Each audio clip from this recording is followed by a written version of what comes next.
Guys, the Invincible season finale just dropped and it was amazing. Absolute 10 out of 10. Just as good as the first two seasons, if not better. Has phenomenal action, great character moments, expertly written. Definitely the darkest out of all three seasons. And the voice actors are still worth every cent the show spent on them.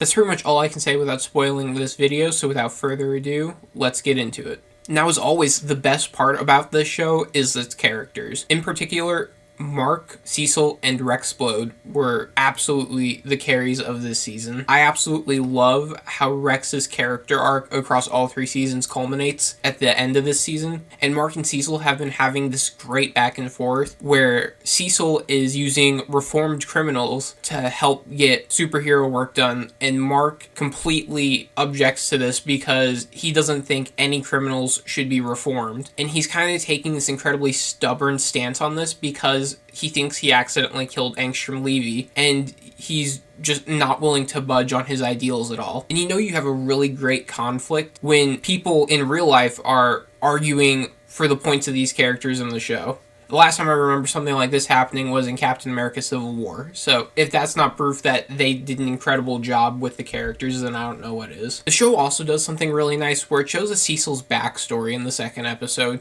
So we get to see that Cecil was pretty much identical to Mark. He was not willing to work with criminals. He even chose to murder two criminals that helped him and his boss over working with them because those two criminals were responsible for the death of about 15 to 17 people. And it also does a really nice thing of calling Mark out when Mark is saying that criminals can't be reformed, and he is working with his dad and thinks that his dad has changed. But basically, as the season goes on, we constantly see Mark being proven wrong. Mark is forced to kill the Immortal in the second episode when he goes to the future and sees that the Immortal lived for so long that he went insane. We also see that in the next episode, Mark basically lets a criminal get exactly what he wants because he chose to ignore a criminal's warnings. We also see that Mark failing to kill Angstrom Levy was the direct cause of the Invincible War, and refusing to just pretend to accept his Viltrumite responsibilities at the end of season 2 was the reason that the Viltrumites sent Conquest. We also get this very nice opening where we see criminals that manage to avoid capture, and because of such a close encounter, they decide to quit a life of crime, and they just try and play it straight, but life just beats them down again and again and again until they end up homeless. And when they get desperate, they try to rob the bank again, only to just end up right back in jail. I think it's a perfect way of showing that for the most part, Cecil is absolutely right. A lot of criminals are only bad because life forced them to be, and if they had some sort of support or were employed by the government or Cecil, then they would probably just be good. And I absolutely adore how this entire conflict, not the entire conflict, but I absolutely adore how this entire thing culminates. At the end of the season, Mark is holding Eve in his arms after Conquest literally punches half her face off and stabs her with his arm. And Mark is so distraught and devastated that all he can do is just scream for Cecil and beg Cecil's help after an entire season of Mark hating Cecil so much and literally threatening to kill Cecil at the end of the first two episodes. And all Mark can do is just beg for help, and he's just reduced to a crying child. It was just gut-wrenching, and I absolutely love how they handled it. Now, another thing I thought that they handled very nicely was Mark and Eve's relationship. I wasn't sure about it when it first started, and it felt a little too perfect and like it was going way too fast. And I was pretty happy because they weren't doing the annoying cliches, but I also felt like they were speedrunning the relationship because they needed the relationship to be somewhere by a certain point before a lot of stuff happened. But by the time that we reached the final episode, it all just kind of clicked. Mark and Eve are genuinely perfect for each other, and Eve was Mark's rock throughout the entire season. They acknowledged that the relationship was moving too fast, and they decide to slow down. So when Conquest kills Eve, it's what causes Mark to genuinely want to kill, and it was ultimately necessary to fully round out Mark's character arc throughout the season. And I also really love how it shows just how well these two work together, specifically with the fight with the dragon. It was a really neat fight, and they also ultimately show that Mark would not have been able to beat Conquest had Eve not shown up to buy him some time to recover. Now, they also did a lot with Rexplode. It was absolutely devastating when he died, especially since they decided to build up a relationship between him and Shrinking Ray. He was just such a good character, and they did such a great job at taking him from this huge dick in season 1 to a genuinely good person and a good friend to Mark and Eve in season 3. And it was just really sad to see him go. He was so much fun. And speaking of fun, Omni-Man and Alan's little mini episode was so much fun. It was just them escaping the Viltrumite prison. It was so much fun. And Battle Beast was absolutely incredible. I really hope we get to see as much of him as humanly possible in this show. I absolutely love that character. I also really liked how this season explored the idea of Omni-Man's question from the end of season 1. What will you have after 500 years? Mark goes to the future in episode 4 to stop the Immortal, who turned out to be a dictator. He went from this noble leader to a sadistic tyrant because he outlived everyone he ever loved. We also get to see a little bit of Omni-Man's question in Conquest. During their final fight, Conquest confesses to Mark that he's lonely, and because of his power, all the Viltrumites feared him, so they just sent him to conquer planets. And the more he did it, the better he got, and the more they feared him. And he just became so isolated that all he did was put himself into work.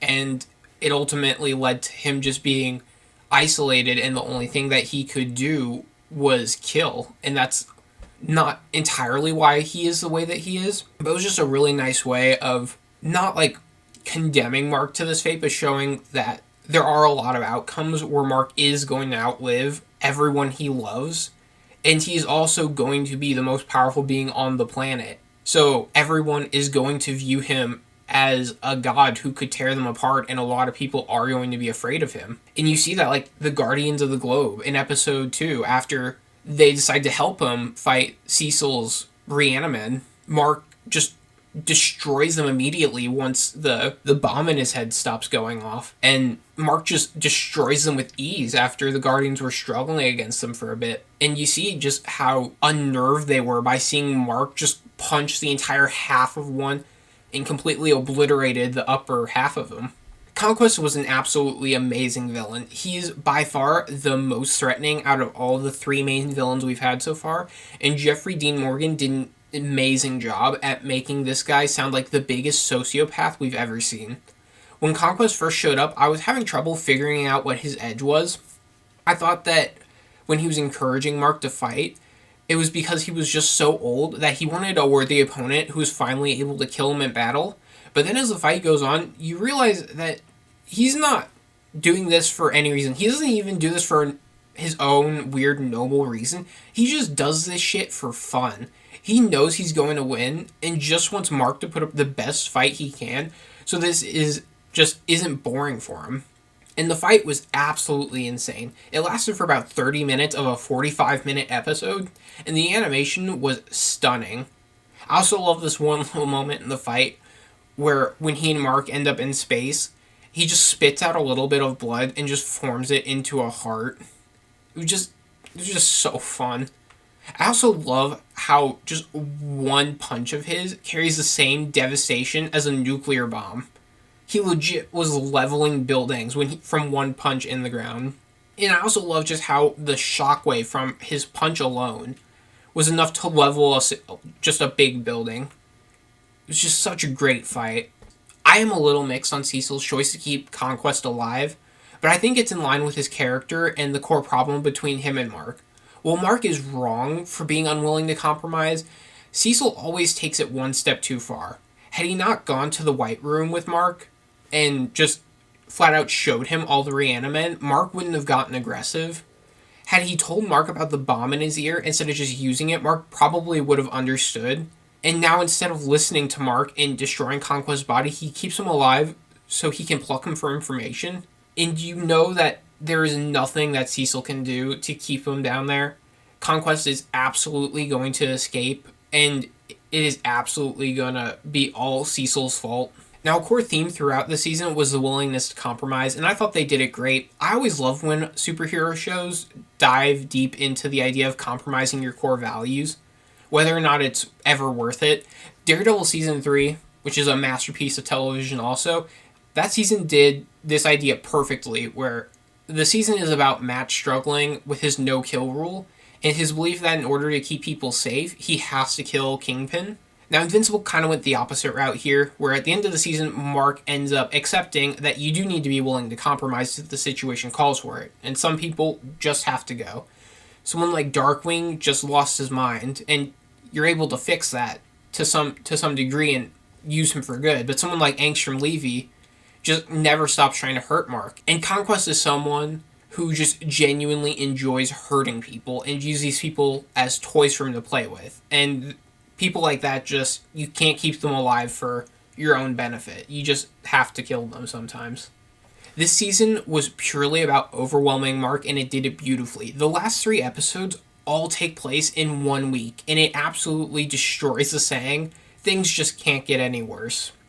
I do have a few minor complaints. The animation was rough.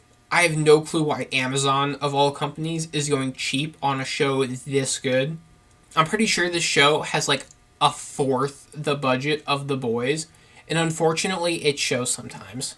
Now, while the first 6 episodes are pretty rough, episode 7 had really good animation, and episode 8 had the best animation out of the whole series.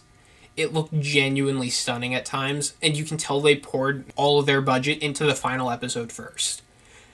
I do have one other minor complaint. While I love Conquest, I don't feel like he was built up to that well over the season. He just kind of shows up. Now, this is a huge nitpick because I understand why. The whole idea was that bad things just keep on happening with no chill time, and it's just gradually getting worse for Mark. But it would have been nice if maybe in the mid-season finale, we get a hint that Conquest had been dispatched to Earth. The entire Invincible show is a must-watch, absolute 10 out of 10. I couldn't recommend it more. If you like the video, please be sure to like, comment, and subscribe. It would mean the world to me. Please be sure to comment down below if there are any other videos that you'd like me to watch. I'm going to be covering the Daredevil episodes. Thank you so much for watching, and take care.